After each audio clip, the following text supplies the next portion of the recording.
Leeds are falling apart again. Let's go fucking mental. Let's go mental. Da, da, da. Da, da, da, da. Don't swear in the first 30 seconds. Oh, that's me off. See you later. Oh dear. Welcome back to the Roaring Peacock LUFC podcast, where we talk about Leeds United and everything else. My name's Adonis. You know me as @the_Adelites on Twitter. It's a very good hello from me, and joining us to discuss two very magic games in a crazy couple of weeks is Barney from the internet at BarneyLUFC21. Oi, all right. And the Prince of Darkness himself, Big Mac Machiavelli at Ewan Metcalf. Buongiorno tutti. Right, lots to go through then. Two games. We're going to start off with Norwich. So to set the scene for you guys, I've got the league table after 27 games. Here we were. Look at us. 23 points. 6 losses in a row. Banging trouble after the promise of Leicester City, disaster at Aston Villa, and to have any chance at all of keeping destiny in our own hands, we absolutely had to beat Norwich. So, who wants to start off? It's hard to Barney? believe. It's hard to believe Aston Villa was only like a week and a bit ago, wasn't it? I mean, that's probably the place to start. Is a week last Thursday played Villa, and I thought we're in trouble here. Yeah. And the Norwich game was a mad one really, because we should have been 4-0 up in the first half an hour, and that's not been pedantic or trivial. Literally, quite easily could have been 4-5 up. Missed some really great chances, and you always felt like a bit like the Newcastle game. We're going to end up ruining this, even though we did get a goal. You thought we're going to end up ruining this. They're going to score at some point, aren't they? The nerves kick in. And, 91 minutes or something, I thought, we're down. Definitely down. Got beat by Villa, pumped by Villa. Fucking draw against Norwich. In fact, you could probably see Norwich going on and getting another one. That's how we capitulated. And we've gone from dominating. And just to touch on Marsch quickly, I know we'll come on to it. The way he lined up for that game, I thought, at last, perfect. He's got the lineup right. Who should start, so on and so on. Stop trying to slot people in. James looked brilliant coming from deeper, catching people out on the ball and running at people. Everything was banging. Rodrigo looked like a different player. So you're thinking, this is great. This is what I want to see. This is the reaction I wanted, 2 or 3 games ago. And just missed so many great chances. And 91 minutes comes, not to skirt over it, but the substitutions killed us, didn't they? I think he made some poor choices in regards to who he brought on and what have you. And that kind of turned the game. It brought them into it. But when they scored the equaliser, I thought, we're down. Again, I've been through so many emotions in the last week and 2 days, 10 days, whatever. And wow, what a way to finish. I mean, was it 95 minutes? A couple of minutes from the end of the game. I mean, how much injury time have we had over the last week as well? We played about 200 minutes of football, about 240 minutes of football in 2 football matches. It's crazy, isn't it? But about 240 years.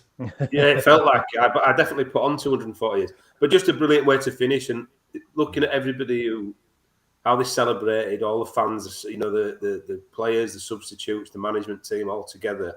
You kind of got to feel like, we're not out of this. We're fighting, aren't we? And everybody's in it together. And probably the worries that we've had over the last couple of months with Bielsa seem to be a bit behind us. And I'm not putting too much on one result, because let's be honest, we beat the worst team in the division, in the last minute of the game. It took us till then to actually finish it off. So I wasn't getting excited, but just the way the players were with each other, subs running on, Phillips running across, everybody kind of getting involved in celebrating. Rodrigo's celebration for the first, where he went and got all the subs. He's obviously been given some sort of responsibility to be a bit of a leader, and I think he's responded to it. And it just goes to show what good man management does. And I think, as much as I love Bielsa, I think he was dependent wholly on the system, that the system was king, and he had to fit into that system, and it either worked well, and it had to work.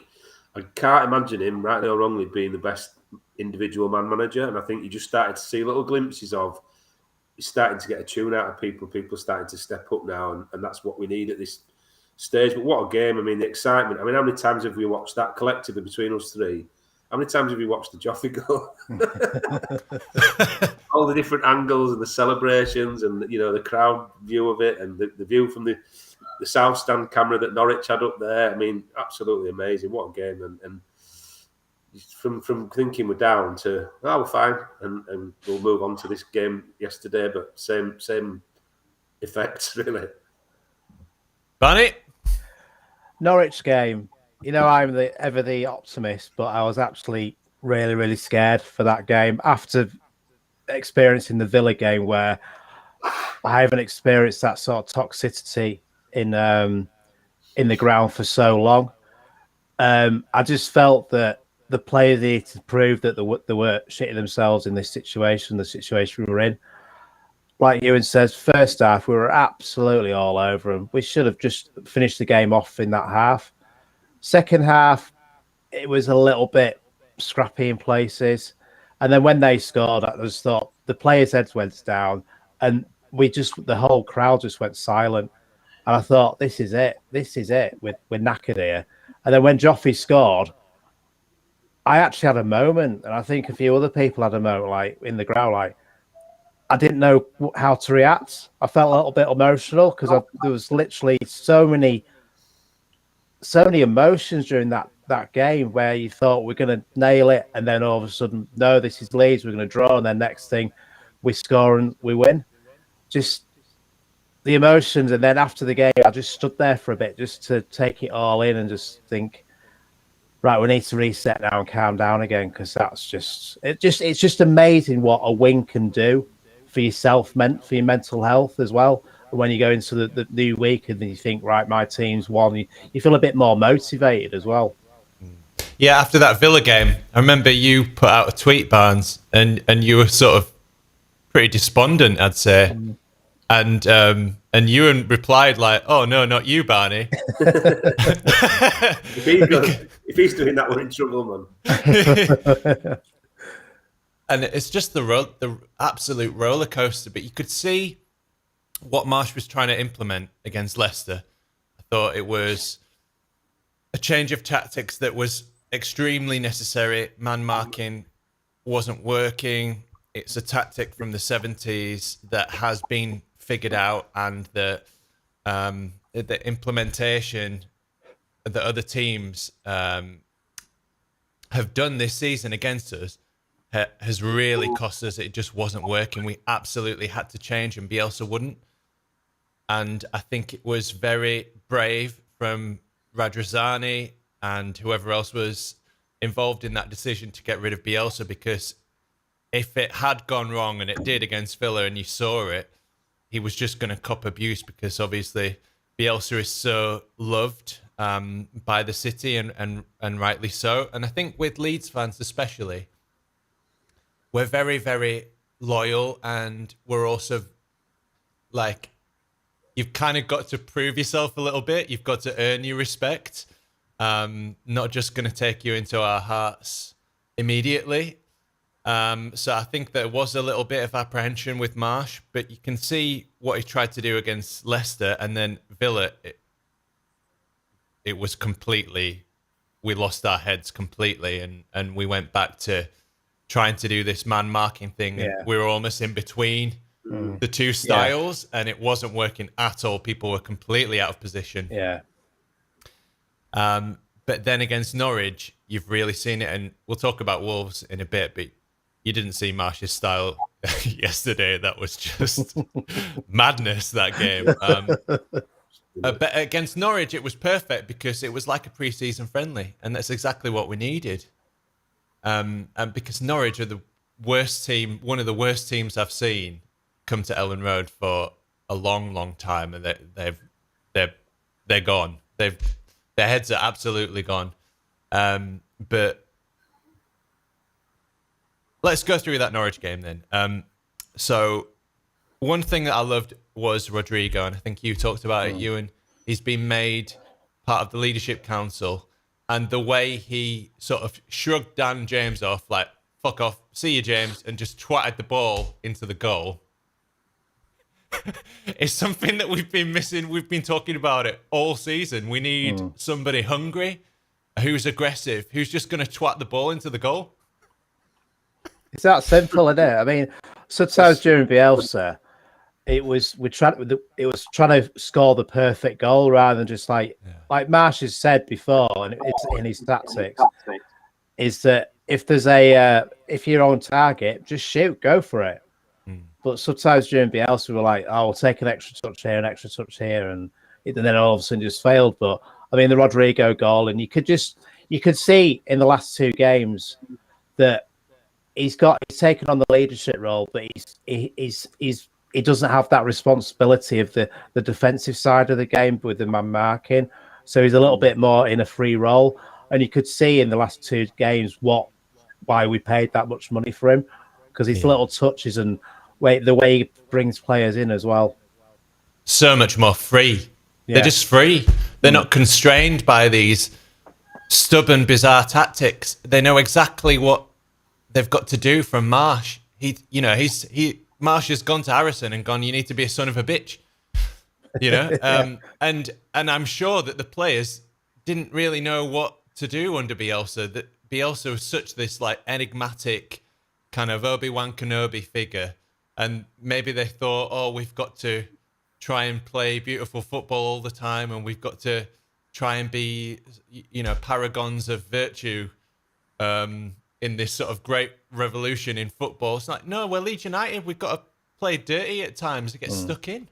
It's like when you're at a party or something, there's a big character in the room, and nobody else can thrive or kind of shine because that person takes all the limelight and he's kind of too loud and nobody can be bothered competing. And I know Bielsa did it gently and he was humble and everything else, but I think sometimes the players were not frightened of him, but almost revered him a bit too much, and it's kind of like, we go not allowed to have a person like, because he's this kind of enigmatic, mystery of a coach, and you can kind of see people, finding that human quality and a bit of nastiness, like you say, and Forshaw, who was very disciplined, I noticed was, being a bit of a shithouse yesterday and kicking lumps out of people at the end. And I like to, it's part of the game, those dark arts. And I think Bielsa, because he was such a Puritan, would have probably not liked us to sort of the gamesmanship side of it. And I think, it's part of the game, I just think it's really important. You can see people starting to come out of the shell, and really shine. I mean, to quote a couple, Somerville looked completely miserable while Bielsa was there, and he's got a big smile on his face, didn't play. Noah Kenner kind of getting included and being rewarded. Cresswell getting on, which was the right decision, which Bielsa never seemed to want to do, and it sounds like we're berating him. We're not. We've got utmost respect. I don't ever see that kind of football. I know we've got a version of it at the moment. It certainly hasn't diminished, but you'll see what happened under Bielsa again, but we can have something else that's equally as successful and a little bit more damage limitation at times. And I think it's beautiful to watch. Noah Kenner, just to mention him, he's never played a minute of football for Leeds, and he got booked yesterday. Yeah, he got booked in it for the celebration, which is this kind of sub-celebrate. It's absolutely brilliant. It's showing that unity, and I think we've needed to see that, whether it's a show of strength or not, and whether it's a bit put on, whether somebody said, look, when we score, we all go for it. It seems very natural to me, but nobody had been able to do that with the previous manager, no chance. It's emotion, isn't it? It's not contrived any more than, some lads ending up, I think one lad ended up 5 rows in front with a broken arm. Broke his arm, yeah. Brilliant. But I saw Adrian Durham tweet, the sort of great intellectual of our time, Adrian Durham, and he was sort of saying, this comeback has Bielsa's fingerprints all over it. Okay. And I think that's true, but I think it's got Marsch's fingerprints over it too, and I think both of those things can be true at the same time. I think we can, we can look back fondly on Bielsa, and we can say legitimately that we wouldn't be where we are now without Bielsa, but we can also equally say that we wouldn't be where we are now, sitting on 29 points, 6 points after 2 games, and starting to look safe without Marsch. Yeah, well, it's fine to be a Bielsa widow, but it's time to start embracing Marsch. You know, his accent's never going to win me over. I can't bear him in interviews. You know, some of his expressions are so American. And I said today that, you know, we've got a Hollywood manager and he's writing Hollywood scripts in every game at the moment. It's like a film set, isn't it? It's like you couldn't write a script where we score in the 97th minute against Norwich and come back from 2-0 down with 4 injured players. You know, the whole spine of the team gone last night. You know, a centre half, a goalie, a centre mid, and a striker all gone. 2-0 down. It's like some out of Hollywood. I mean, if it was in a film, you'd be like, that'd never fucking happen. You know. I thought it was funny how as well Klitsch put on a picture of him with a big shiner, you know, from his concussion. And a couple of people put, that's not as bad as my leg or my broken arm or whatever. So, the celebrations and the video from I know we're going to move on to Wolves, but the video of the neutral kid, I think you commented on it, who was in the Wolves end. I mean, what a brilliant video, because you can actually see the euphoria spilling out in the ground and contrasted to the Wolves fans in front of him who were completely miserable. And that's football, innit? We've been on an absolute roller coaster this last 10 days. And thankfully, we're on the sort of crest of a wave at the moment, and hopefully it'll continue. Okay. I've just got to get round to some of these comments so we know we're not ignoring them. So thank you very much for joining us and watching. We appreciate it. If you want to hit the like button, don't wait for the 95th minute. La la la la la la la, said Bandy. Come on, PSF. Creswell Greenwood Marsch has saved us with pragmatism. Pragmatism, eh? Something got to be said for it. Gordon White says, good afternoon, fellas. Derek Moore, the fact we done it with a completely depleted team made it even sweeter. Team spirit has improved immensely, says Gordon White on Facebook. Leeds gave Bielsa more time than any other club would have given him to try to turn things around, but they had to eventually make the decision. I think Orta has pulled a masterstroke getting Marsch in. Yeah, you've got to remember, for all the sort of signings that haven't worked out, I feel like the ones that have mattered, he's really gotten right. And Orta got in touch with Marsch 2 years ago. So they've been planning this succession for a long time. And whether that's because Bielsa had rolling 1-year contracts or not, probably is the case. But it seems like he's found another one. Well, early days yet in it, but I'm not going to get too carried away, because I think the players look different as well. It's not just the manager. I know he's been responsible for some of those tweaks that have made us a bit more resilient. But let's be frank, mate. At half-time yesterday, you're thinking this could be anything. You know, they could have scored another couple. We could have been out of that game. Villa-like. Something happened in it. Whether it is that, you can just see him being very motivational and very clear how he communicates. Yeah. But also giving people the freedom. And, you know, I mean, look at Ailey. He had a appalling first half an hour. He was dreadful and finished probably man of the match. Set 2 goals up. Was absolutely it was dynamite, wasn't he? And you wouldn't have imagined. So something went on. I think the capability to change mid-game. You know, the thing with Leeds under Bielsa, it was all or nothing. You could almost tell in the first 10 minutes what Leeds were turning up. And I think you saw yesterday, and probably in the last 3 or 4 minutes at Norwich, there can be anything. They can have a bad 45 minutes and come out and be a different team. And again, it's in some ways you've got to give him praise. And again, his accent's never going to be. I'm never going to love his accent. And it's there's some funny expressions he says, but it was absolutely brilliant. I mean, 6 points in a week, magic. I think for me, with what happened with the Villa game and then against Wolves in the first half, was that it was muscle memory again under Bielsa. If things weren't going right, you just need to man mark that player and get him out of the game. And during the Villa game and also the Wolves game, players resorted back to the man marking system, and then that's when we were literally all over the place, because we were trying to play zonal and man marking at the same time. And that's when some players were totally out of position. And I just think it must be really hard if you've been so trained to the T for 3.5 seasons under Bielsa to say, right, literally with 12 games to go, you're not playing that anymore, we're playing this. It must be really hard to actually get out of the system, because you think, well, it's always worked when we played like that. Well, why are we not doing my marking anymore? So I think it must be hard. But Marsch said, didn't he? He said that at half time, you can feel sorry for yourself, or you can go back out there and prove people wrong. And I reckon there was one of the reasons why I think Phillips and Cooper was there wasn't just because they were on the bench. I mean, Phillips wasn't even going to come on apparently, but I think that they were probably in the dressing room, some proper leaders, and that put their arms around some lads and say, "Look, sort yourself out." Yep. I've seen a lot of comments the last couple of days are like, why has he put people who are not going to play on the bench? You know. Well, the thing is, you've only got 3 or 4 subs. I guess you've got more if you keep getting concussions. I don't know how that rule works, but it worked for us yesterday. You have to take them off the safety, don't you? So I think they allow you to have another thing, but I don't know if it's unlimited. I mean, you'd be lucky to get 2 concussions in a game, wouldn't you? But you can if imagine, anyone can do it. Yeah, you can imagine, can't you? Right, just get another concussion. Just bang your head, it's fine. We'll get another match. I shouldn't say that. I think the other thing, though, that hands... We were all set. I can't remember what game it was where... Well, it's Koch, wasn't it, against Man United, where we were like, why didn't he take him off on a concussion and then we could have had an extra sub? I heard that he didn't do it because it had given them an extra sub. So when it happens to your team, the other team get an additional sub as well. Right. Doesn't sound right. Yeah, apparently it is. It's like if you get the 4th sub, the other team can as well. Because I thought Bielsa said in that press conference afterwards that it wasn't because of his concussion that we took him off. I just feel like that was Bielsa, like...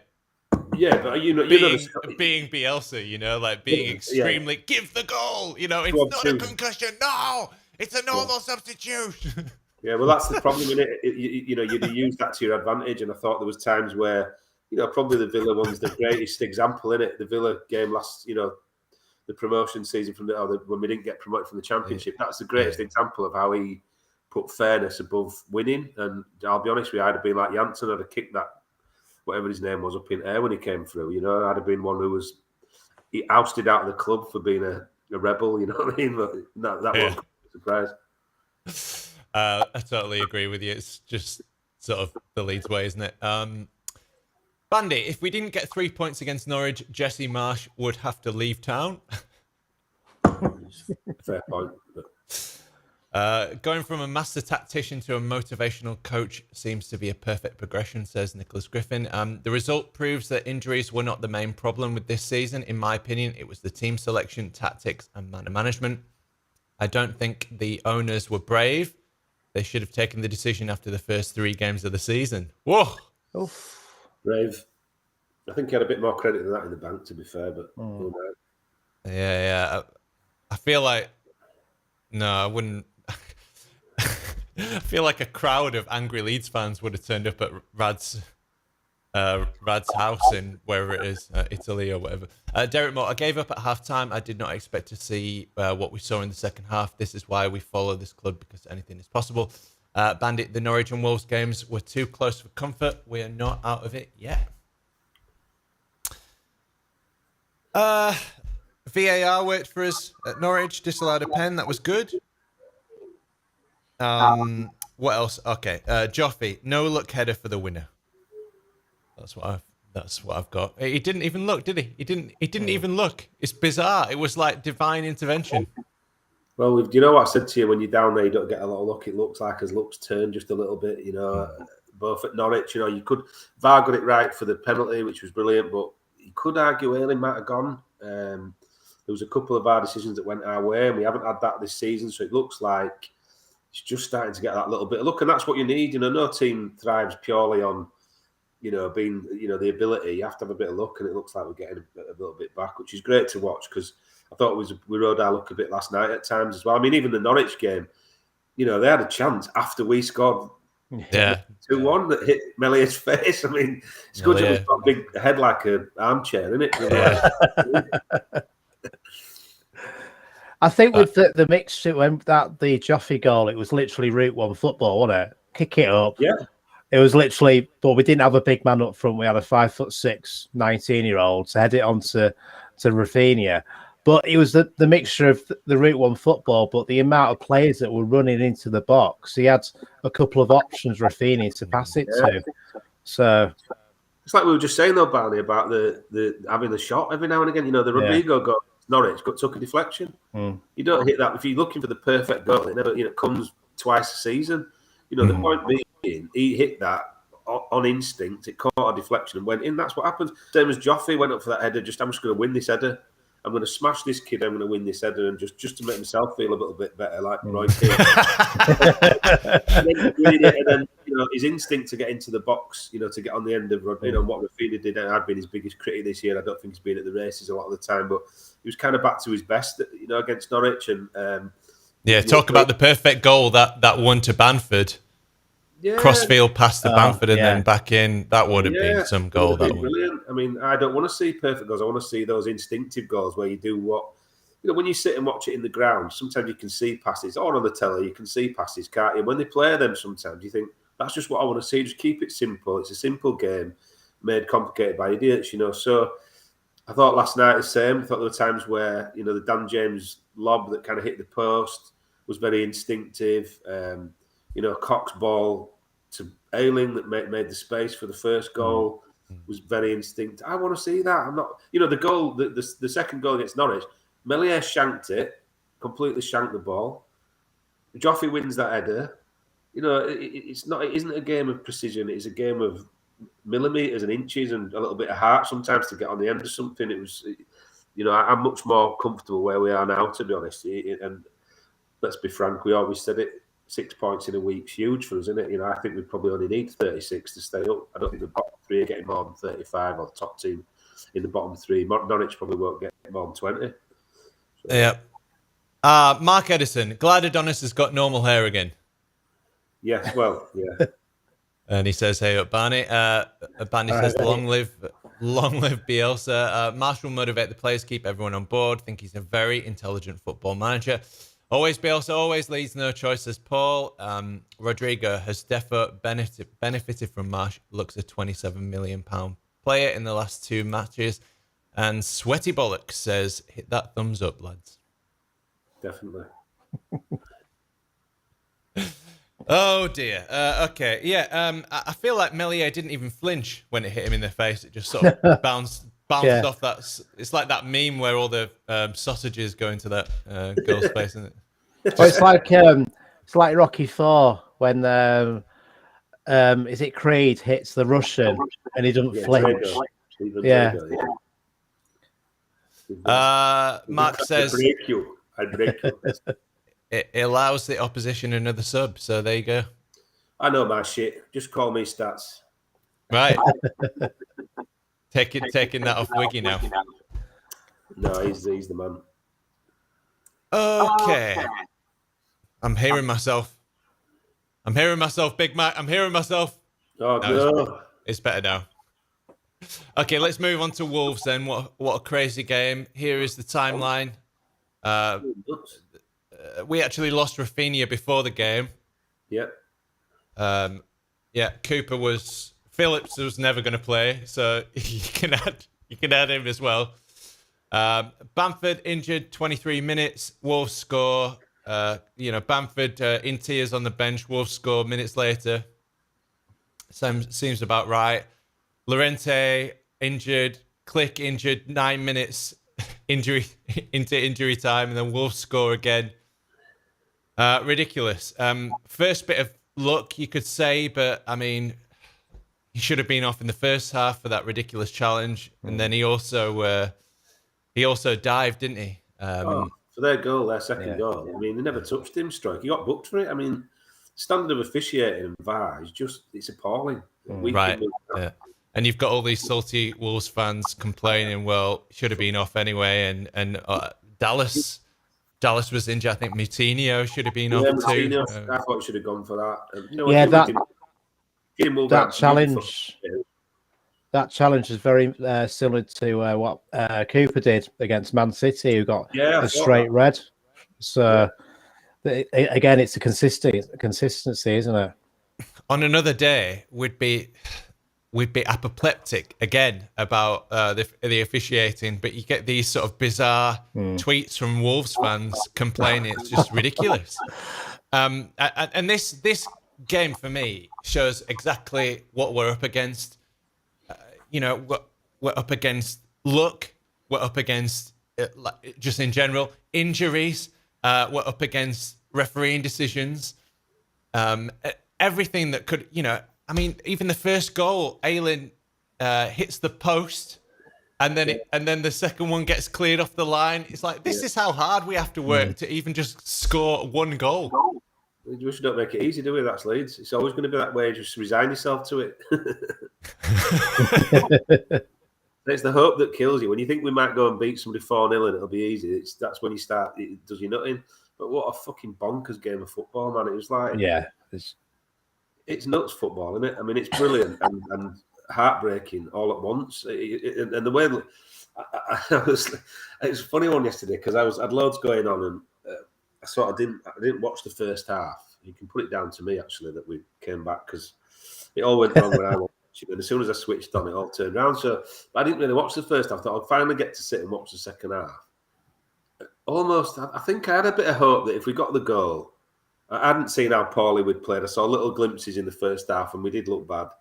But I thought, if they're getting the next goal, there's a game on in it because Wolves don't score a lot, really. They tend not to be big scorers. They don't concede many, I would hasten to add.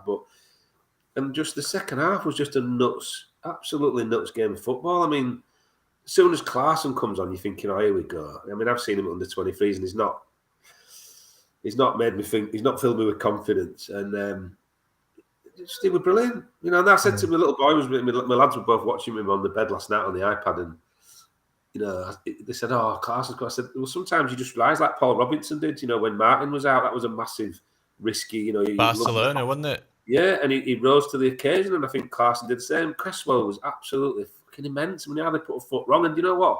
He's got a bit of nasty in him. He wants to go and clip people and put a couple of really good challenges in yesterday that just show that people know he's there. I want to see a bit of that. I love that part of the game, and you just got to learn to channel it, haven't it? But that togetherness and when they got the first goal, I mean, it was a right misery fest on the WhatsApp group, wasn't it? It was like, oh, Marsch is you shit, every morning, Rodrigo's crap.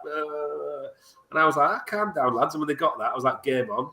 Fucking sure enough. Absolutely bang on. It was, we were all over them. They wobbled for about 10 or 15 minutes, didn't they? And we just put it on them after the sending off. And what a fucking nuts game, though. It was absolutely backgate, wasn't it? I mean, Jamie Carragher said, by the way, he's a definite closet Leeds fan. But he said something like, that's why everybody wants to watch Leeds. I don't. That's why everybody loves watching Leeds. I don't. Marching on together! And then have a fucking attack. The scenes. It's like, look, he was loving it. I mean, look at them now. They were shit in the first half. Look at them now, marching on. Now look at them. They're fucking there. What was really funny was when we scored that goal, was it the third one? No, the second one, Rodrigo's goal. Was that the one where Dan James looped it over the keeper and hit the post? Hit the post again, yeah. Of course we did. Yeah, we've got to do that every game, haven't we? Hit the crossbar a couple of times on the post. And 17 times this season, by the way. Unbelievable. And Carragher went, woo! He did made a little involuntary noise, and then we did another one, didn't he? He was like, woo, woo. Yeah. Making Gary Neville sex noises. Just a little bit of pee comes out. I mean, at half time, I tweeted, says it's all right, goggle box is on at 9. And then watched the second half. My son was like, I don't want to watch football tonight. I'm going to go play Fortnite. Then he came back because he didn't really like watching football. Then he came to come and watch it with me. And he was like, it's quite good football, isn't it, actually? Because I was jumping around, screaming. When we scored the second half, I was like, come on, in his face like that. And they're like, what are you doing? What's that? And when the third went in, absolutely, I just went mental. I actually lost my voice. Losing your voice at home is just unreal, absolutely. I mean, if someone said to you, explain how that game went, and this is what the whole point of this podcast is, explain how that game is, you can't explain how that happened. I know the cliche, the game of two halves, but that was literally a game of two halves. The first half was absolutely shocking. It felt like another Villa all over again. Players were out of position. They looked scared. They didn't know what they were doing. There were players that were probably from the Championship when they first came to the club. Second half, some of those players came out and said, "We're not losing this." So Ayling, he was at right back, he was at right wing, he was in midfield. he went up front. He was everywhere, absolutely everywhere, and it was just seeing those players from the first half to the second half. He was like, "What's happened here?" And it was just wow.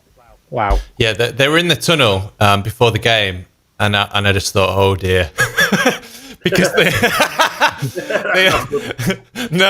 they looked nervous. They didn't look like they were comfortable or enjoying themselves. They looked a little bit scared, a little bit nervous, and very, very drained. I remember after the Norwich game, I was saying, like, I feel like I've been through 2 back-to-back orgies. You know what you kinky Austrians are like? That's probably just a normal Friday night for you, sunshine. but we were in the WhatsApp group, and I said that, and then I think it was Leon, and he was like, "Oh no, oh maybe they're not looking nervous, or maybe they're whatever." And then at halftime, as he said, people were angry, and they were kind of saying, "Oh, Marsch is a used car salesman or whatever," and I was saying, "What's Marsch got to do with it?" And I was angry as well, like, "You've nothing to do with him." There's a lot of anger on that WhatsApp group, man. It's proper therapy, isn't it? That group. And you talk about the reaction after the third goal. Well, these cushions fucking copped it, man. I was throwing that. I was beating the shit out of them. Screaming my head off. My lad nearly punched the headboard off the bed. I've tried doing that a few times with no success. Well, not punching, but And I was like, he just turned around. He's like, bang, bang, bang, bang on the bed. Like I was like, all right, calm down, for fuck's sake. Repair the house after we finished beating Wolves 3-2. Jesus Christ! But the thing, like I said, 8 minutes. I mean, they must have played 11 minutes first half, 10 minutes first half, extra time. Yeah. Second half, similar, 8-9 minutes. It was like my kids were like, "Hang on, it's played about 10 minutes. We played about. It was like playing extra time last night. It was like a cup game. It's just crazy. It was nuts. Like you said, Barney, the greatest way you can describe that game is it's indescribable. Just revel in the beauty of it, and there's not a chance that you could have thought. I mean, Wolves don't concede a lot. I think it's the first time we've beaten them there since is it 70s? Is it the first time they've scored more than 2 goals in a game this season? Yeah, and the first time I think we've scored 3 against them, or somebody's conceded, or they've conceded 3. So everything collided. All these stats and XG and betting sort of odds and so on went out the window, didn't they? Because everything got broken yesterday. That's Leeds, isn't it? The chaos is that we brought the chaos, and that's what we're good at. Yeah, I feel like it's this generation's derby. And when I saw this stat of like it's the first time Leeds have been 2 down at half time to come back and win it, I thought, wait a minute, weren't we 3-1 down to Derby and we came back 4-3? Bowyer scored in the 90th minute, but actually it was 3-2 at half time. I didn't realise we got. Right, yeah. I was at that game. Fantastic game, that. Yeah. Same, yeah. Absolutely unbelievable. But it's this generation's Derby County, except it even more because we lost half the team along the way. It was like the walking wounded. I think I put a tweet out saying it's the Black Knight or whatever, the one who gets his arms and legs cut off, except he wins. Yeah. Hey, I'll tell you what though, whether it be Bielsa or Marsch, this group of players, you say to yourself, you've sort of fallen in love with this team a little bit, haven't you? That's why I don't like it. I mean, I've dug people out, and you shouldn't really, but proper fall in love with this team because it's got such a big heart, and they've never really given up, despite some of the injuries and so we've had this year. But if you think about it, Villa in the Championship where we went 2-0 down, 1-3-2, Roof scoring, the Blackburn game where we won it, in injury time. We've had a load of games where we've come back and shown a lot of grit and determination. I know every team has those moments, but we do it, I think, more than most. And considering we've had some hidings this year, Liverpool, Man City, and I think they've shown a lot of spirit. And as you guys know, I've said from the start of the season, I think it's going to be tight this year for us. I think it's going to be a struggle. And they're just starting to show those signs. I mean, yesterday was a brilliant example of, look at Luke Ayling. He comes out and does interviews at the end of a game. He's got a speech impediment. He's got a stutter. His bravery yesterday, I mean, the shot against the post, he deserved a goal for that because the way he brought the ball down was like a prime Rafinha. There you go. That's it. Get that number 2 Ayling on the shirt. You'll have a ponytail next week and a little musketeer's beard. But He's outstanding. He did. I love his Robbie Keane celebration as well. Yeah. I mean, Robbie Keane was shite in the first place, wasn't he? Robbie Keane was shite, but his was even shite. Like, shit cartwheel, a forward row, and everyone's doing his little machine gun. What a lad, you know what I mean? You love it, love him to bits, and you think about. Cork hasn't had the greatest of seasons. I've not been a massive fan of his. I thought he was great yesterday, second half. Forshaw, the thing he's at stroke with. Yeah, Forshaw in this new system is absolutely immense. Absolutely immense. Forshaw and Phillips are gonna. Yeah.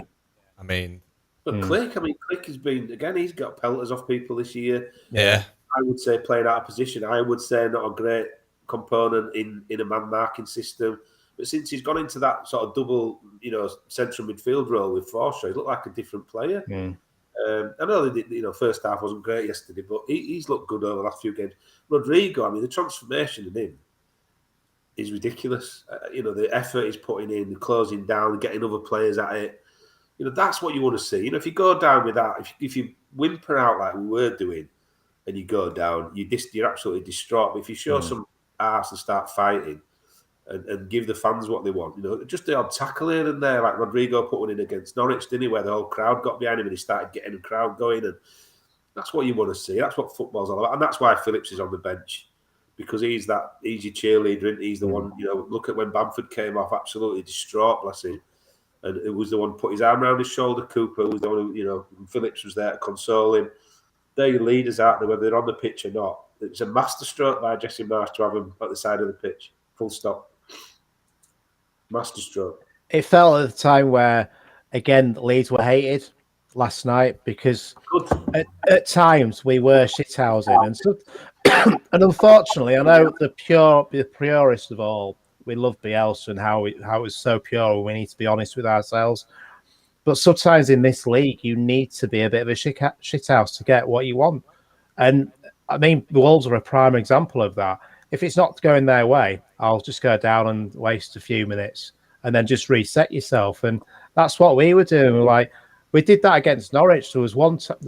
I think it was Cock who just went down. I don't think there was anything wrong with him. Just sat down on the floor because he thought it's not going our way. We'll just slow the game down again. And sometimes game management which we've missed. Forshaw yesterday, man. Yeah. Forshaw is niggling that player. Yeah, niggling him, pushing him, niggling him. Ref gives the free kick. He's like diving on the ball, pushing people off like it's rugby, and then kicking the ball away.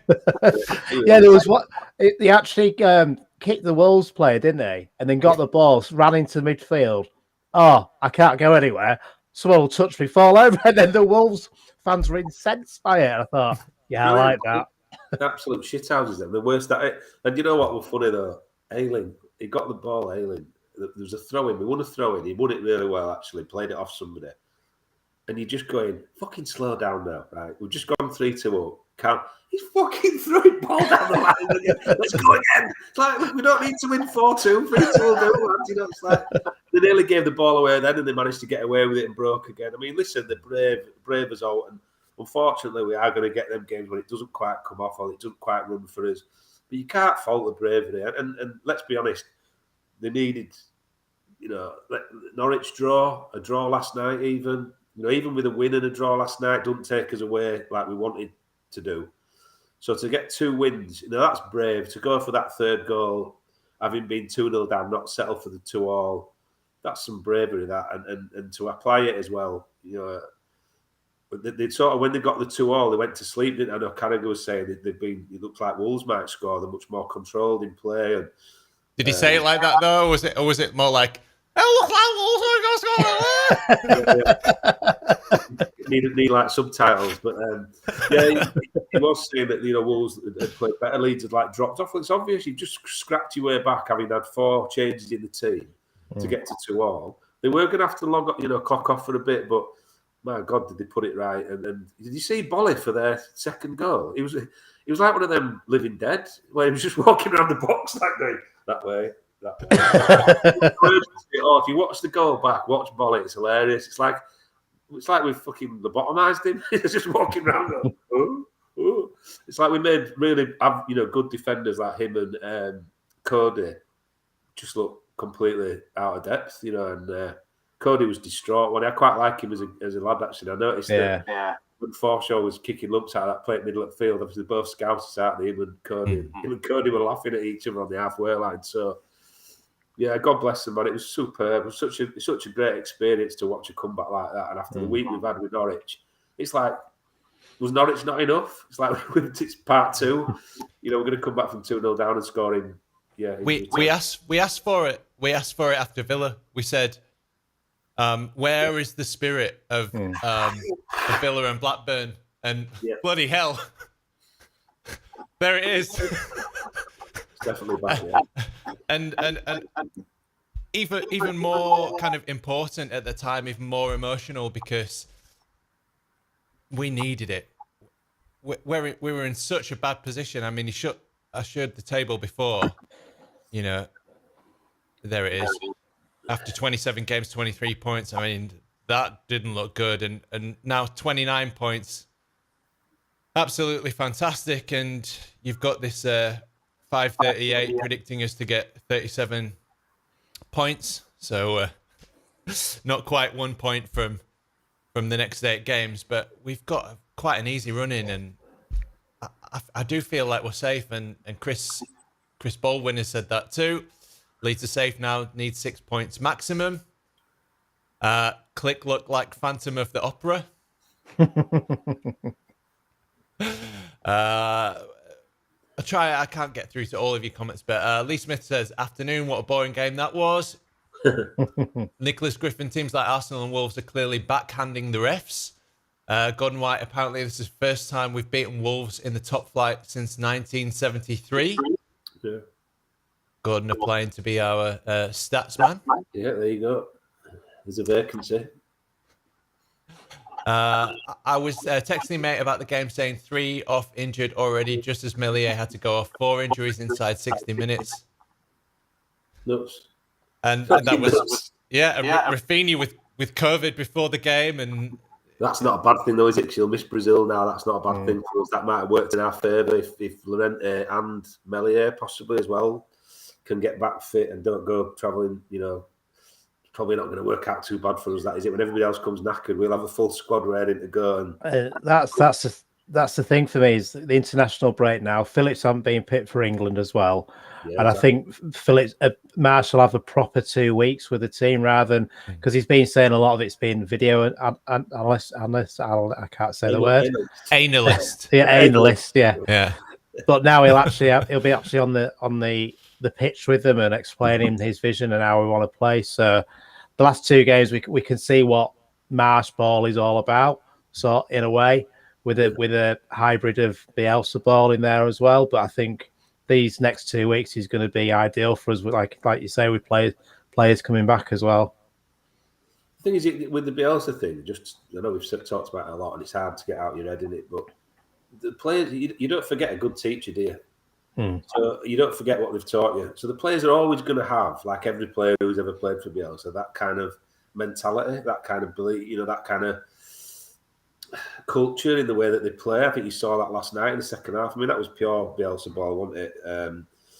But you've got to move on, haven't you? I mean, as we'd said numerous times before, it won't work. It's broken, hasn't it? And unfortunately, when you put all your faith in the system and the system stops working, you haven't got that communication or that factor, that motivational factor.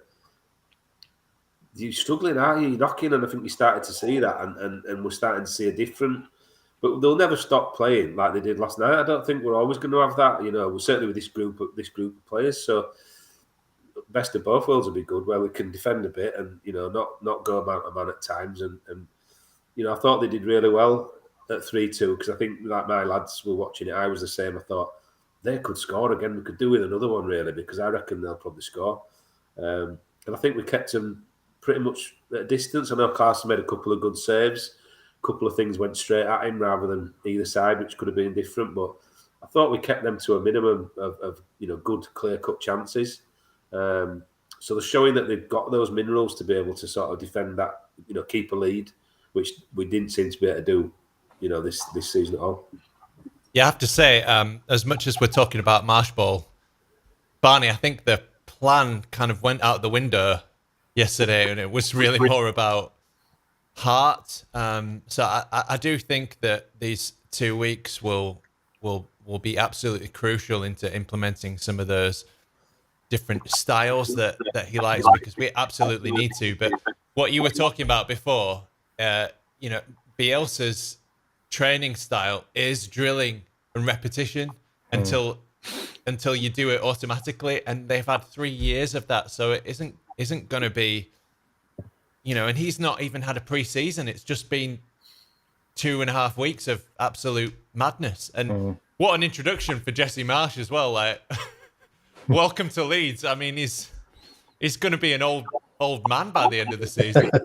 Those Doc Hollywood good looks are going to wear off quick, aren't they? Do you know what's really funny? Somebody put on something about, I think he's commented yesterday about, I'm learning what it's like to be a Leeds, involved with Leeds now and what it means. And I thought, mate, 40 years, I ain't got a fucking clue. I'm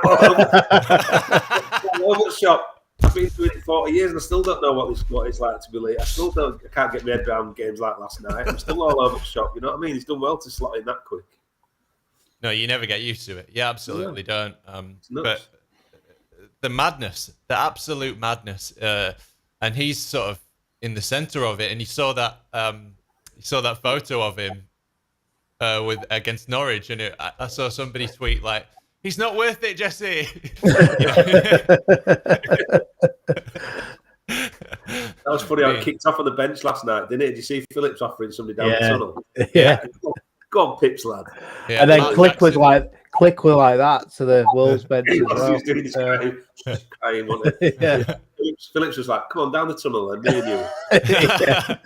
Such a nice kid. I would like to see him angry with that. I bet it's hard. Yeah, but when it was all kicking off and Jesse was like, sit down, I was trying to get them all to sit down, and then they all sat down. The ref came over, and the ref points out Matt Jackson, come here, give him a yellow card, and then he sort of sulked off like a naughty dog back to the bench. I thought, oh yeah, that's the Jacko earning his first yellow card after getting promoted to the first team. You love to see it. No, but it's brilliant, and I think the way that he promoted Jacko is really important as well, isn't it? Yeah. Well, it kind of suggests that he might start bringing, or certainly including, those under-23s Jackson's worked with in the matchday squads, and I think that kid's going to be a giant. That Cresswell, he's got sort of old school centre half written all over him. His neck is ridiculously big, though, isn't it? Chunky, isn't it? He's a big lad. Yeah, it's like a proper unit. That's when Marsch went to hug. He was hugging players. He went up to hug Cresswell. He couldn't get out. Big lad. He looked like, I think Leon said it, he looked like the Hulk.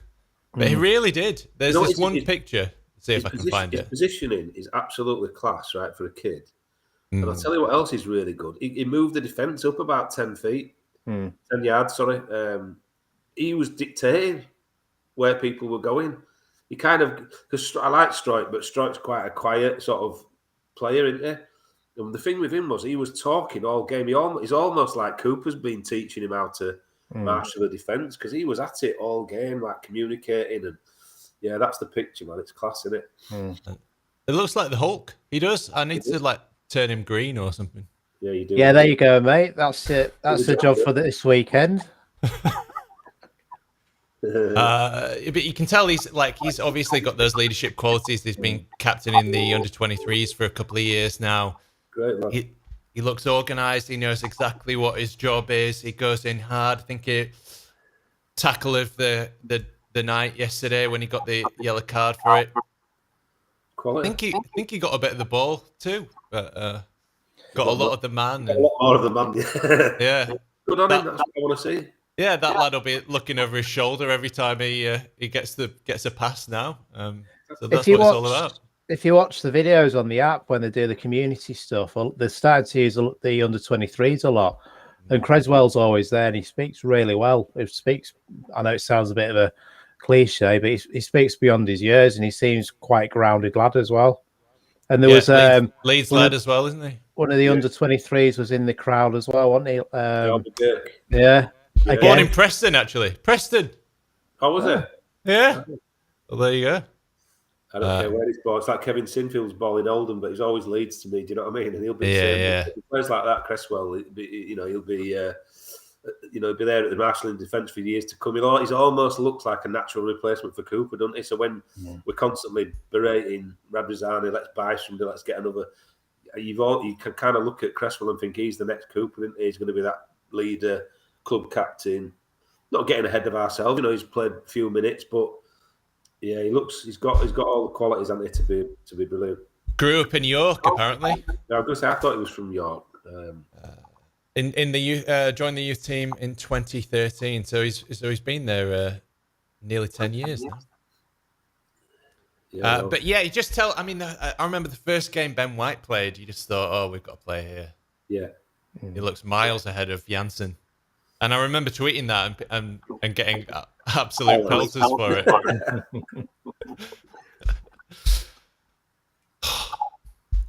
Right. Last night again now. We have to take a breath. I did wonder how we were going to fit it all into an hour and whatever. But yeah. Ridiculous, man. It's absolutely ridiculous. I won't be going grey. I'm going bald, says John B. Yeah, Marsch will be going grey soon enough. Ian Wood, I'll take a 1-0 Leeds win off Bamford's arse. That's in reference to Southampton. I can't get through all these messages. They're talking about the anniversary of that 7-0, I think it was, Yeah. It's almost cruel. Yeah. Where we were just, the Don Revy team were just passing it around for fun. Marsch has made it clear he won't introduce his style this season. He'll rely on the squad strengths to get us over the line. As PSF. I mean, he's already changed the formation, hasn't he? He's already introduced a lot of the things, just bit by bit. So, Lee Smith, I wonder if Jack goes yellow is a record between getting a card. Sure, he got one playing for us. Well, he talked about it before. Kenner hasn't even got on the pitch yet, and he's got a yellow card. Brilliant, absolutely brilliant. I mean, could go a full season, and if they keep doing that substitute celebration and get a ban before he's even stepped onto the pitch. Yeah, just another 4 yellow cards to go. Krez will be a beast of a player, says John B. And Sweaty Bollocks saying, like John Charles. Fuck it, if it turns out to be half the player John Charles, well, Jesus, we've done well. Yeah. He almost scored as well. He had a great chance. Yeah, he had a right header, didn't he? Yeah. Just hit the top of the net, didn't it? But that was a great chance. And, to be fair, it was a good effort, really good effort, because he controlled his header perfectly and right in the right spot as well. But he's going to be a good. You can see he's going to be good. Look, we've got a brilliant. You look at Somerville. Watched him at under 23s against Man United the other night. Watched Jenkins. I really like centre mid under 23s. I think he's going to be a good player. Max Dean. Kenner.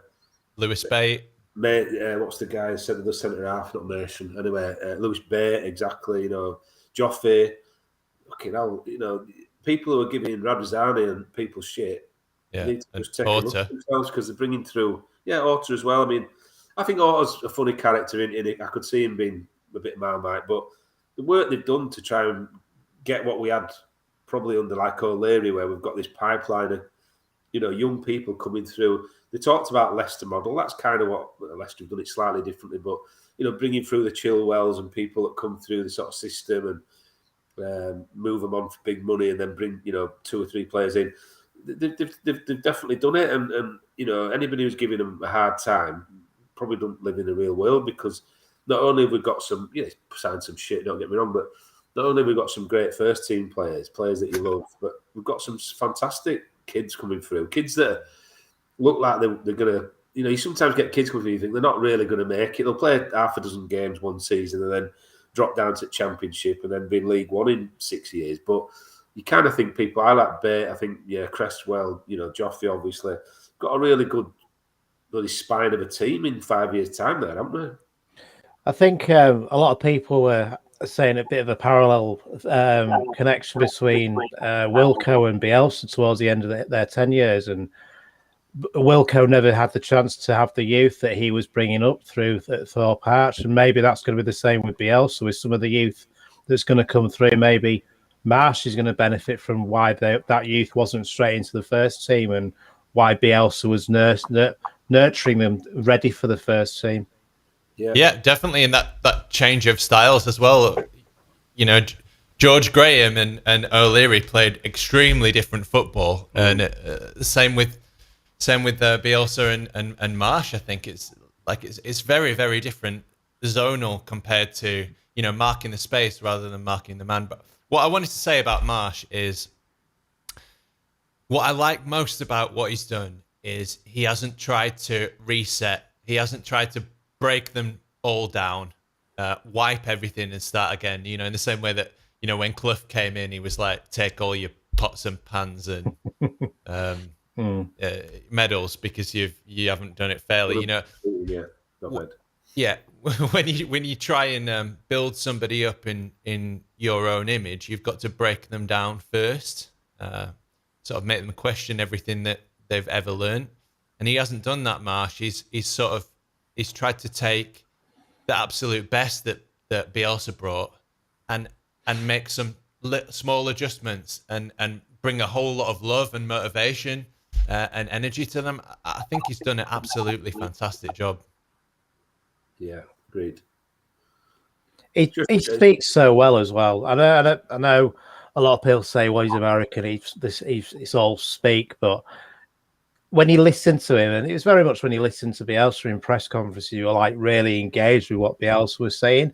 But it's very much the same with Marsch as well. You feel when he's speaking before the game and after, especially after the game yesterday, I think even Gary Neville and Jamie Carragher were really impressed with how he was speaking, and it wasn't a lot of cliches stuff he was saying. It was very matter of fact, very quite honest with stuff. And when he was said about the ref and saying the refs probably had tough decisions to make during the course of that game, it's not probably a game where you could probably ref anyway properly. And he was saying it probably was a yellow card, stuff like that. He was very honest with the game. And I mean, even he had a bit of saying that, I can't remember the injuries now. Who was injured? Yeah, we had so many. Yeah, yeah. To me, he reminds me of a Labrador, or you know what I mean. Like he's got that thing about him where he's just very, very lovable. He's got a lot of energy. Yeah. And he's very happy, but he talks a lot of common sense. That's the thing. I mean, if you're talking about animals, you think about Bielsa. Bielsa's probably like a spider or something. You know, like every single answer was very in depth and specific, and he always had to be, you know, more than the smartest person in the room, like the philosopher of football kind of thing. And Jesse's just very, very, very lovable and brings so much energy, and he just talks common sense, which is exactly what we've needed. By the way, did you see fucking Gary Neville's coat? Talk about crimes against fashion. It looked like he borrowed his wife's coat on the way out. You know, when you're in a rush and you grab a coat off the coat peg on the way out, and you fucking, I've got my fucking wife's coat. I know that's my son's. That it's not mine. You're gonna open it up and sell you some watches, or? Let me try and have a look at this. Gary Neville, past 24 hours. Don't put that coat up. Fucking hell, look at that. What died on your neck? I know, but it's the fit of it as well. The fit was obscure. It was like, what's going on with that? You know, if you look at a wider angle, it's like you borrowed your wife's coat, mate. Is your wife not going out tonight, or do you share coats? Yeah, it wasn't a long coat, was it? It was a waistcoat. It was weird. It's when you've got too much money, you just buy shit clothes, don't you? Look at him. He looks like a rat, man. He does, yeah. He's a rat, isn't he? Yeah, he's a bit of a rat. Speaking of animals, I know we're doing a lot of animal analogies today, aren't we? He's going to be on about his shiting dogs next, and then we'll all be in bits again. Okay, John B, a Labrador? Question mark. Yes, a Labrador, John. Have you seen the comment below, John B, from Michael Brown? That's a right start, that. Yeah, it's a good one. On 29 points, Leeds are far from safe. No, There's one No, about Stuart Dallas. Yeah. Yeah. That's a right start, that. As many as Lucas Radebe. Wow. It's crazy because, I mean, you know, probably you get nostalgic, bit of sentimentality, and also, you know, because he was injured for a long time as well, Radebe. You forget that. But we reached such heights, you know, with Champions League semi-final and almost won the league. I think, it was 2000, wasn't it? New Year's 2000, we were top of the league and yeah. Robbie flying. Fowler, it's West Ham, yeah. Lob keeper. He thought we're on here, aren't we? We've got a right team, but all went downhill, didn't it? Quickly. Radebe, absolute hero as well. My mum's favourite Yeah, it was. player. If you look at Dallas, I mean, what Dallas, Radebe, similarly, I guess, when you brought Radebe in, he was brought to be a mate to bloody Masinga.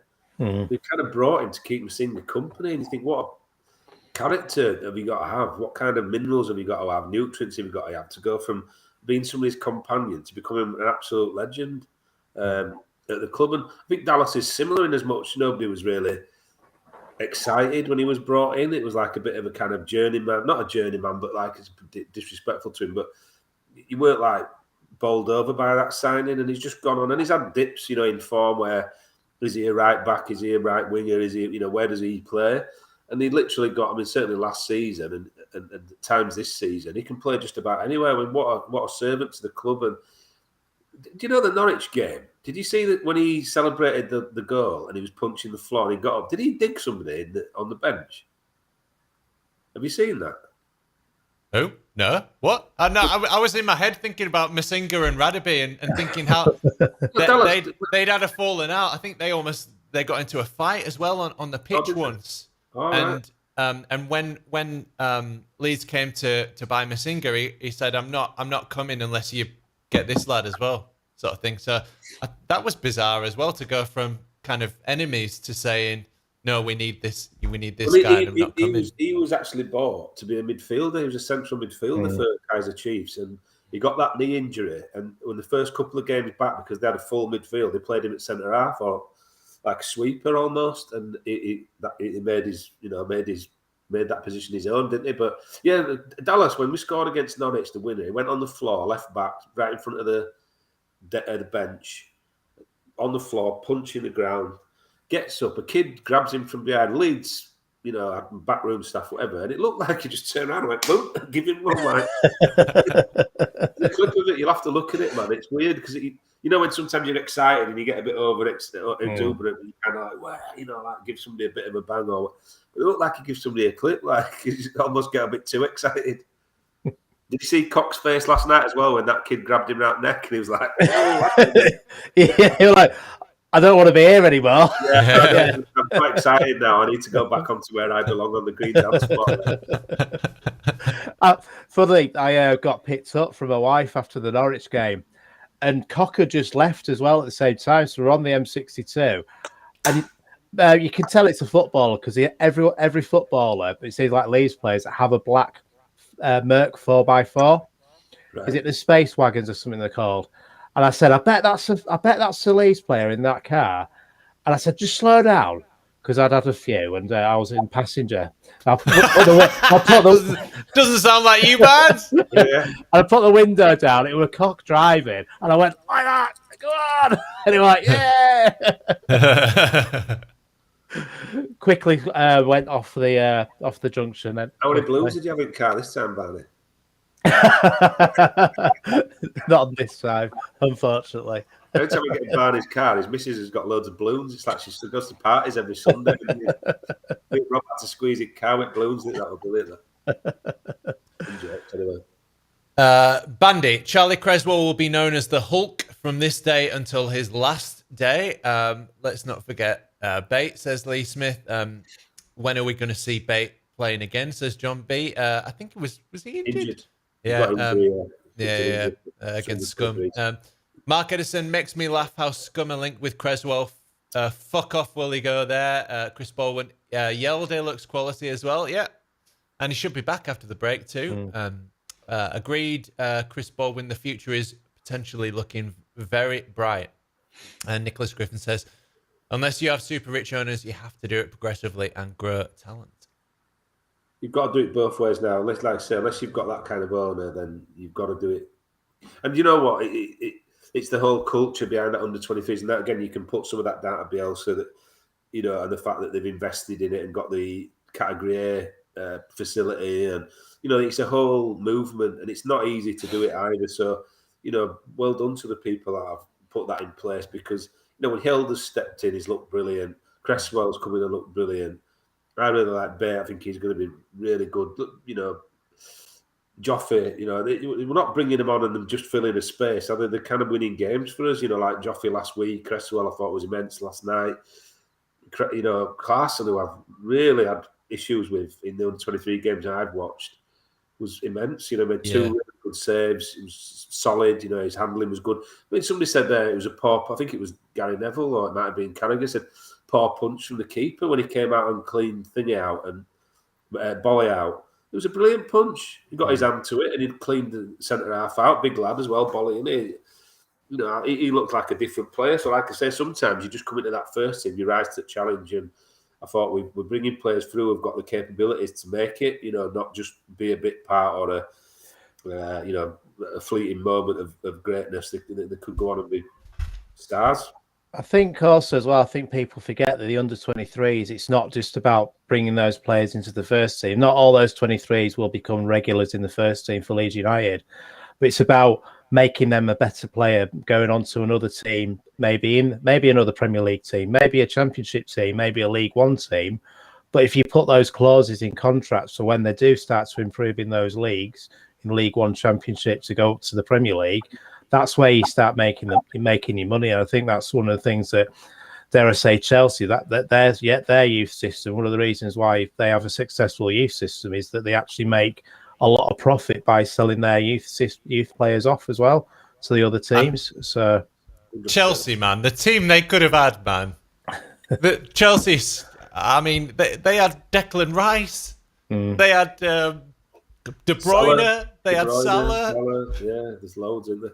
I think the thing is that it's a bit like snow blindness when you've got that many. You can't see wood for trees, can you? And you don't spot the talent, where you've got to keep it, realistic about how many players you can manage and bring through and improve. Which we seem to have got down to a T. But I think that there's a lot to be said for. And the other thing is, I think fans love a young player, rather than sometimes a big name coming in for lots of money. I mean, look at Maguire at Man United.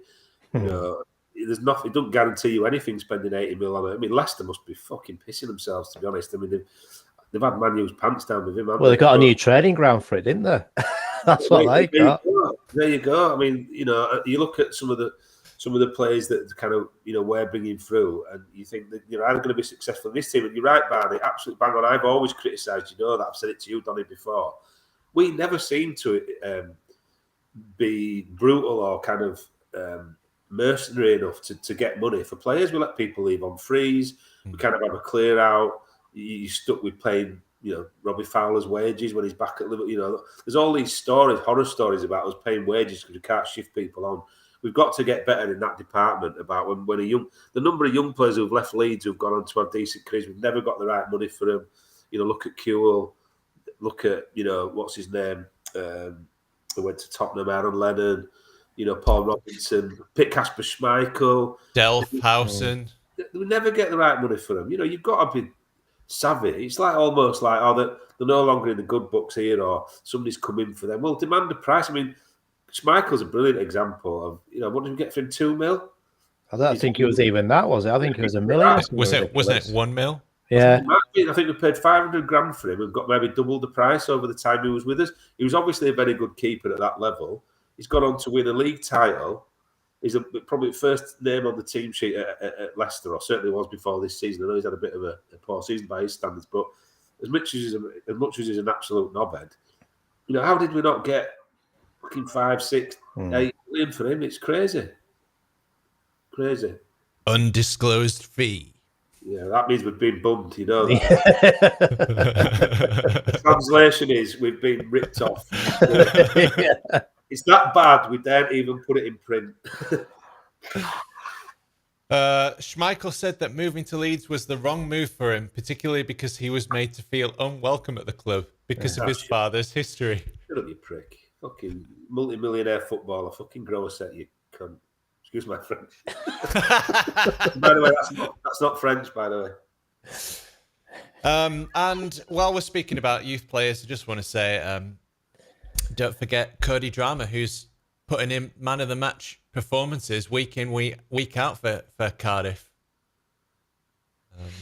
And now Bielsa's gone, you never know. He might have a pathway back, might he? Yeah, I would certainly hope so, because he always impressed me a lot in the under 23s. I think he was the player of the season when they got promoted to Premier League 2 Division 1. We talked about, we did a special on him on the youth cast at one point, and just a very, very, very good right back. A massive engine on him up and down the pitch. And don't forget, Bielsa said that 10 players wanted to leave. 10 players wanted to leave in January, and you can see the difference. So you talked about Somerville, the smile on his face. The other day, he looks involved. He looks like he feels involved, and obviously we had 3 young lads on the pitch yesterday, and I just feel like they're being integrated now. We know that Jesse likes he likes to use young players, and he likes a bigger squad, and he likes to rotate people as well. Young men is his word, isn't it? Young men. Is that what he likes young men? We've got really intelligent young men in there. Won't go saying that in public, Jesse. Young man. We have the other one is doing the old what's he called? Who's the snake? He's out of my memory already. Gary Monk. This group. He's doing this group thing as well. I don't like. The thing in this group is we've got a lot of intelligent young men who. Oh, stop it, mate. That was his halftime talk yesterday. Young man. There's no need to feel down. I said, young man. Whatever he did, it worked. Definitely. Drama's a great example of someone who's come through that system who's obviously got pissed off with possibly not having a pathway into the first team and looked for it elsewhere. But it'd be good to see. I don't think there's anything wrong if it's done positively. Look at Beckford. I always use Beckford as the example, but there's plenty that have done it. Harry Kane. There's players that have been at a team who've been loaned at David Beckham, loaned out from their parent club to a lower league side, got the minutes, built up a bit, got match fitness, got used to playing in competitive games week in, week out, and come back a much better player. I remember watching Beckford the first time I saw him at Ellen Road, and I thought, he's terrible. He does look like a window fit. He doesn't look like a pro footballer. He didn't have a clue. He was like headless chicken. His touch was awful.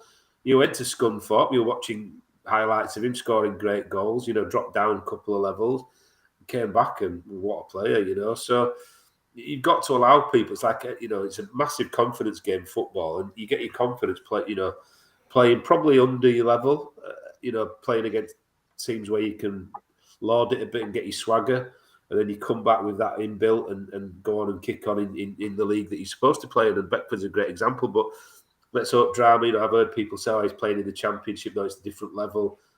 That's as well be. But Leeds United players have proven, certainly the players we've got in the team now, Click, Dallas, Ayling, players that you probably would describe as Championship players, have gone on and done it in the Premier League. So why couldn't Drama be another? And he's got his whole, his young kid, isn't he?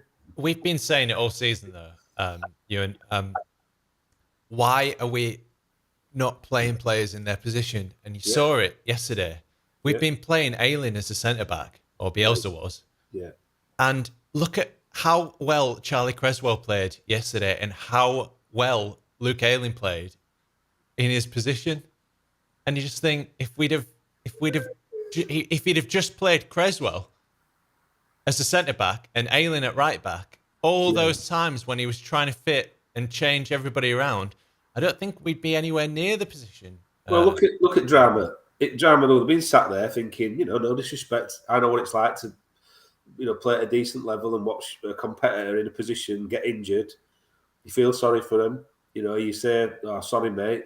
But if you think you're going to get your chance as a young man going into a team, you're thinking, well, good, in a way, that's my opportunity to go and get it. Let's be absolutely right about this, right? You spent your whole life working towards becoming a pro. Yeah. I mean, at my level, he would have done it, but at his level, he'd have sat there thinking when Ayling got injured, here we go. This is my chance to go and show what I can do. And he's got Shackleton playing at right back. Fuck that.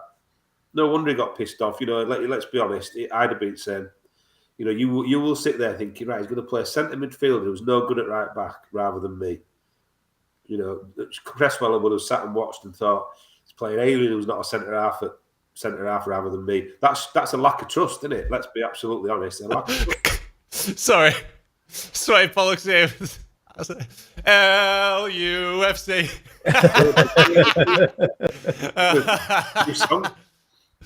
Oh dear.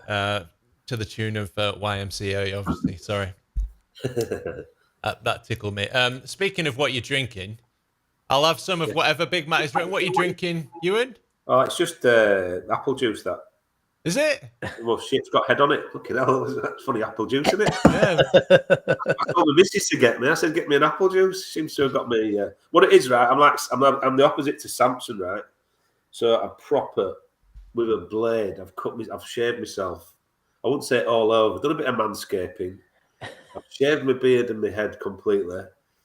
I've had a couple of San Miguel's. I'm fucking up for it, me.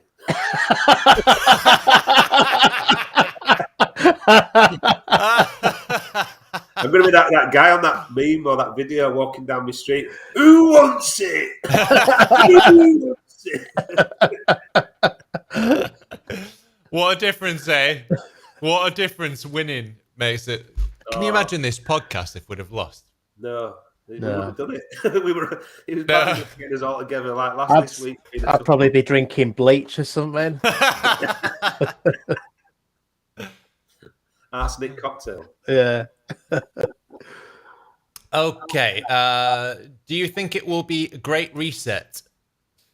Under Marsch, for the players, we're currently out on loan. Costa Bougies? Who's he? Bolognese. Oh. Never heard of him. Lives in Harrogate, doesn't he? Davis, Edmondson, and Drame. I can't wait to see what's he called? Lawrence Bogus. Lawrence de Cock. What's it called? Lawrence de Bock. Sounds about right. I want to see de Bock back at left back. Fucking can't wait.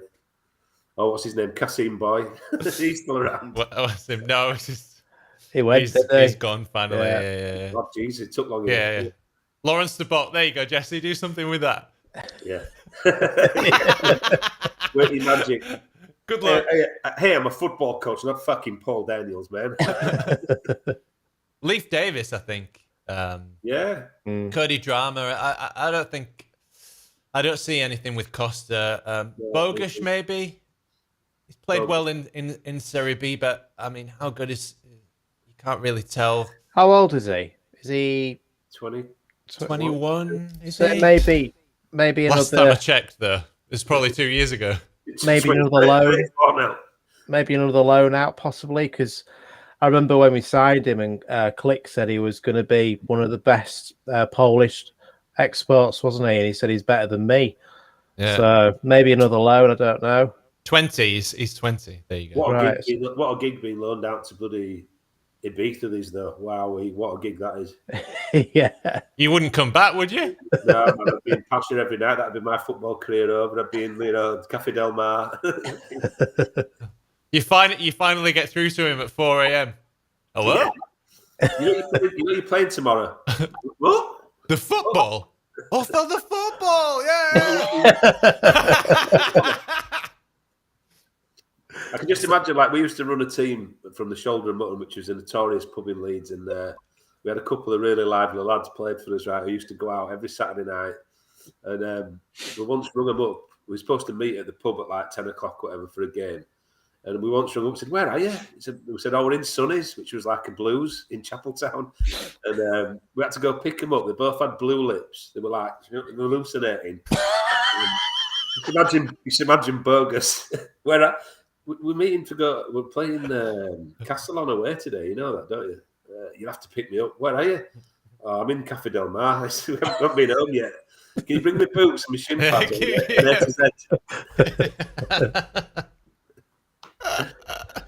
I'm absolutely off my tits, man. Yeah. Get me loads of water from garage. Yeah, nice one. I haven't slept in 3 days, but I think I've got an idea of how I could get the energy to play. Yeah. I used to be a club secretary for a Sunday league team. And I said, I'll help out, but I can't play football. The amount of times I used to turn up on Sunday, can you play? I'm like, yeah. And then some lads were they used to be out all night. At half time, they'll go on the touchline, be sick, have a cigarette, and then a couple of cans of Carling, then back on again. This We used to snort vodka the night before we played. And we used to, the landlord at the pub, we used to play for a pub called Highwood, which is, again, not that it follows me around, but was a notorious pub. None of these pubs are there anymore. But it was called the Highwood. It was on an estate. We played for them on a Sunday. And we used to, the landlord used to let us use the concert room, just the football team. It was like being a proper big time, you know what I mean? It was like Sunday league. And all the football team could go in the concert room and get a lock-in. And we used to snort vodka. I remember we had a kid called Ronnie McMahon played for us who looked like the devil, right? He was one of the nicest kids you'll ever meet off a football pitch. On it, he was absolutely horrible, right? And he'd be putting up the nets with like a cig in his mouth, spitting, and it was horrible. Like, the goalkeeper used to have a fag while he was playing. He was just in his mouth. He was still playing. We had it was like a prison team, you know, that mean machine. It was like that. I worked at a factory once. Never again. In Brisbane, and there was a lad who was basically unfireable. I think he had some kind of disability, so they got part of his wages subsidised by the government. And he came on one Sunday morning, like 3 hours late, pulled up a chair in the middle of the factory, pulled up an empty dustbin, small plastic dustbin, got his newspaper out, just started reading it, and then he stops, and then he just vomits like into the plastic dustbin. Wipes up, continues reading his newspaper, man. 3 hours late. Tell you some stories, man. We once had a kid played for us, big lad, Glenn Fitzgerald, big black lad. I was once going to an away game, and somebody went, they were on about strange ways. I don't know how. I can just remember this conversation. It's like, they were on about strange ways, riots, and somebody went, there's a black lad from Leeds on that roof, wasn't there? And he was like, oh, yeah, it was me. He once, I'm not being funny, the only thing he ever did religiously was turn up to play football, and he once was on the run, whatever you want to call it. It was a warrant out for his arrest. So they turned up to watch us play, and he must have seen them coming. So he basically ran after the ball. So we were playing on Soldiers Field, which I don't know if you know it in Leeds, but it's awkward, and it's almost like Hackney Marshes, where there's about 20 pitches. And we were playing on the bottom pitch, which is where there's a restaurant there now, but it used to be the Oakwood Toilets that goes down onto Roundy Road. And so Glenn you can see him looking over at this car that's pulled up, and these guys that are walking across the pitch in suit, and another guy in like a bomber jacket, and you can see him like he's distracted and like, what's wrong with you, Glenn? So come on, back on game. Anyway, somebody played a ball through, he went running down the right wing, and you're kind of watching him, you're thinking, he hasn't got the ball. And he just carried on running. You could hear him, he'd ran off the pitch, he'd gone. These guys on the sideline were like, shit, it's about 200 yards away now, and he could run like. And I could just remember this vague memory of hearing his boots on the concrete. These coppers are like, shit, I missed him. Quick, back to the car. Oh dear, that's a classic. Lawrence the Cook, Heart Pervader. Chris Baldwin mentions. And Lee Smith forgot about Pervader, lol. John B. Ibiza is quite nice this time of year. What about Kiko, says Lee? Kiko's on loan as well, don't forget. Nah, getting big. Fuck the football, says Nicholas Griffin. Let's go clubbing. Hands in the air, crew whistle posse. Pervader is back at Leeds after his loan period was cut short at Blackburn. Yeah, he got injured, didn't he? I don't know how he did at Blackburn, actually. I never really kept an eye on him. He just started playing his way into the team, just started doing some stuff. I think he got a goal and assist or something like that, and man of the match performance. living it large, celebrating with the crowd, pumping the fist, touching the badge, and then he got injured. Back to Leeds. Let's all go for an 18 to 30 holiday in Ibiza. It makes sense. Jeez, we've missed the cutoff for that, mate. Yeah, I'm a bit old for that now. I might get in at Saga. Costa and Casilla sitting on the bench as we speak. Elche 0, Valencia 1. Costa will be back next season. Hope not. Yeah, I think Valencia said if we're going to take him, you're going to have to lower the price. Yeah, shock horror. Nobody saw that coming, did they? Yeah, fair enough. I mean, we've been praising Orta, but yeah, Costa and what was his name? Big Kev. Augustine. Oh God, pissing money up the wall. There goes best part of. I think that's 25 mil. I was going to say something about Orta. The problem I've got with Orta is it's almost like this ego I've got to go find somebody from wherever in Europe, right? There's players in this country playing in the Championship or even other Premier League teams, whatever, that I'd much rather go and take a dip on than these kind of really costs 4 times the price, though. That's the well, I know, but it depends when you get them, doesn't it? If you bring, they've done it with the youth team, but there's a couple of players at the minute. There's a kid at Millwall, is it McNamara, fullback, who looks really good. Looks like he could be a player. And there's others that you think, there won't be loads of money. There won't be silly money. I mean, Augustine was 21 million quid. I mean, but then, you get everything out of it. That's football, isn't it? You're not going to get it right all the time. And yeah. Augustine there was other issues around that, weren't there? You've got to wonder about how much input Bielsa had as well. Like, we know he was vetoing some players. So. Yeah, exactly. I mean, I'm fitter than Augustine. That was the thing. You think you'd look at him and think, nah, he's not fit, that lad. You do have to wonder, when you look at like Michel Cuisance or whatever, how he failed his medical. I mean, how did Big Kev pass that medical? And he's been blown out from wherever he went, hasn't he? Cuisance, whatever he's been. Is it Marseille or somewhere he went to? Attitude issues, wasn't it, as well? It's not just about his fitness. Yeah, absolutely. Yeah. Failed the attitude test. We've all done that. Snorting vodka is not for the faint-hearted. I think I will stick to the apple juice, one of my 5 a day, says John. Apple juice, John. Costa and Casilla have lost their first team places at their respective clubs, Valencia and Elche. I mean, I saw some Elche fans complaining a couple of months ago about Kika. When he went there, I thought, good luck with that. You've got to oversell them, though. We can't be too negative about these players. You've got to make out they're brilliant. You know what I mean? Oh, he's just homesick. He's really good. He's Casillas. He's just a bit homesick, so we need to get some money.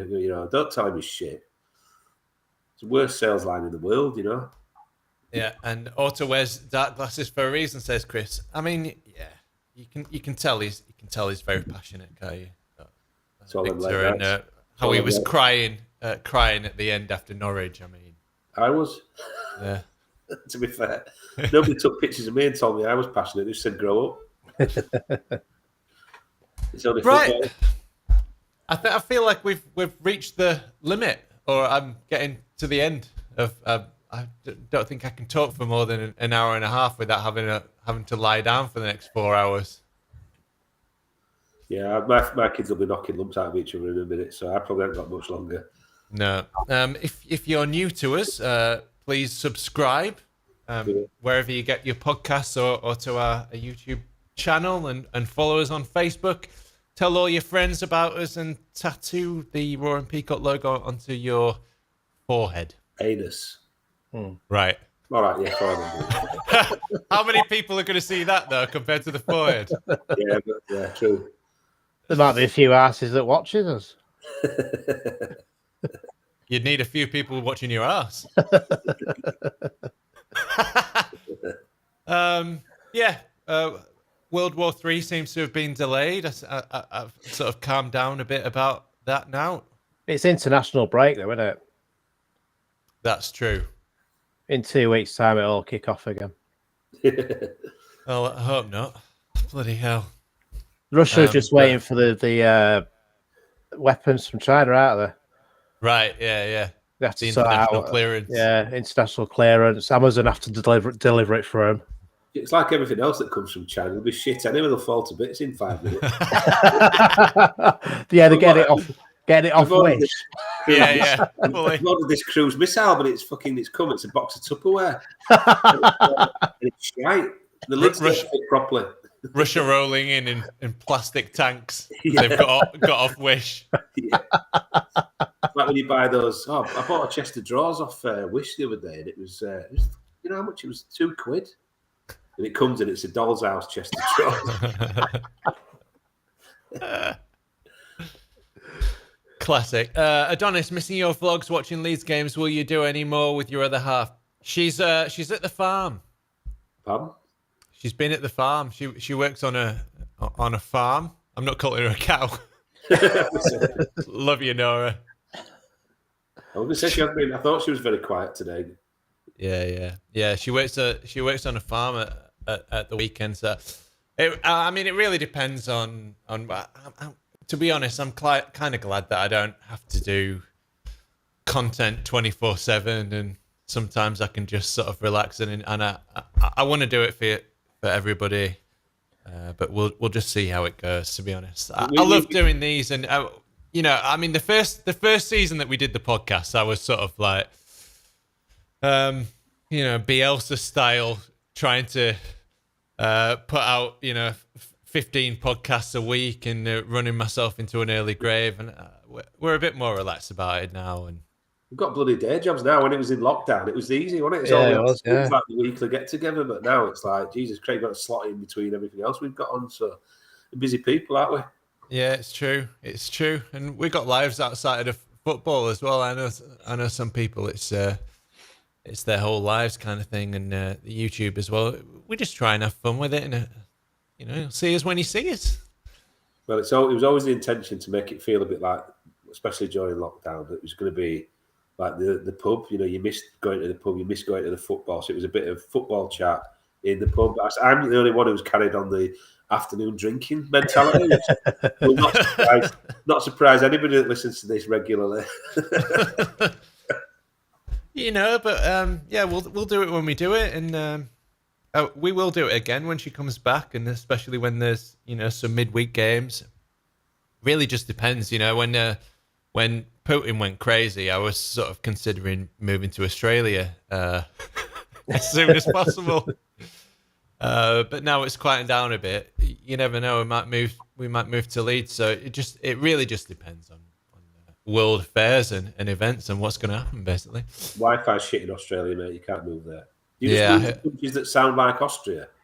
Is it like an anagram of Austria, Australia? Yeah. Is there anywhere else that sounds? I think that's the only two options, isn't it? You're just going to be hopping between the two. Austin in America. Is that in America? Yeah. Austin. Oh yeah. Ostersund in wherever that place is, Norway, or is it? Yeah. What else? It's not passion, it's relief. Takes the finger away from him. Where are you putting that finger, Bay? I'm going to say, which finger's that? Good block, lads. Cheers. Very impressive panel. Thanks, John. Cheers, guys. Auto Stealing Living. So, Chris, nice work if you can get it. Could have other Yorkshire clubs in the Premier League next season. Sheffield United and Huddersfield both currently in the playoffs at the moment. I'd rather not, thanks, Michael. Huddersfield getting twatted today, 3-0 Bournemouth. Australia's in China's sights. Don't go there, says Nicholas Griffin. John B says smash the like button. That'd be great. Now is the time because we're in injury time now. Yeah, we are. Huddersfield 3-0 down right now. There you go. But if there's anything to do with Leeds' injury time, it's another 10 minutes to go yet. Right, yeah. So final thoughts, Barney? In the words of Jesse Marsch, football is awesome. There you go. Big Mac? I'm just contemplating what I'm going to do the rest of my day now because I've gone early, haven't I? So my final thought is I either carry on drinking for the rest of the day, which is pretty dangerous, or I go and have a nana nap and wake up like a new person in an hour and sort of get back to being a normal dad and husband and all that. But I've just got an horrible feeling I'm on a bit of a downward spiral today. I didn't have a drink last night, which is unusual on Friday night for me. So I might just get 2 nights worth in today. I was out on Thursday night. It's not like I'm a vicar or all. I was out on Thursday night. That's why I didn't have a drink last night because I couldn't face it. So. Either that or a piece of toast, a glass of water, and a little nana nap. There you go. I think it's probably going to be the former idea of just let's drink our way through the day. It's curry night tonight, isn't it? So, yeah. Yeah, I'm making a curry. Yeah, just get on with it. That's what I do. It. You're like a proper, Michelin star chef, mate. I'm off to the local curry house and buying it in. Yeah, if you like food photos, follow Barney at Barney LUFC 21. There you go. There's a bit of a shout out for you, Barnes. And Machiavelli, if you like your sort of dark brooding takes, and in amongst the charity links, so you've got a couple of businesses, haven't you, Ewan? If anyone wants to help out with that, it's a miracle how they're still going. But yeah, I've got 2 businesses, 13 years. No, hang on, about 11 years I've been running those 2, and yeah, busy man. But never too busy to find time for my peacocks and to find time to talk all things Leeds United. So there's a lot of Leeds United chat, it's a bit of business stuff, a bit of charity work, and a bit of lots of swearing. Basically, that's it. Right. And a curry and 8 pints tonight. Bit of music, a lot of music stuff going on there as well. Oh yeah. At Ewan Metcalf, if you want to follow him on Twitter. Cheerleaders next at halftime, says Chris Baldwin. Cheers, lads, says Lee Smith. I feel a power nap coming on, says John B. You folks have exhausted me. We've exhausted ourselves, and thank you very much. Come on, Leeds! We're staying up! No. Leeds are staying up. Staying up. Leeds are staying up. LUFC.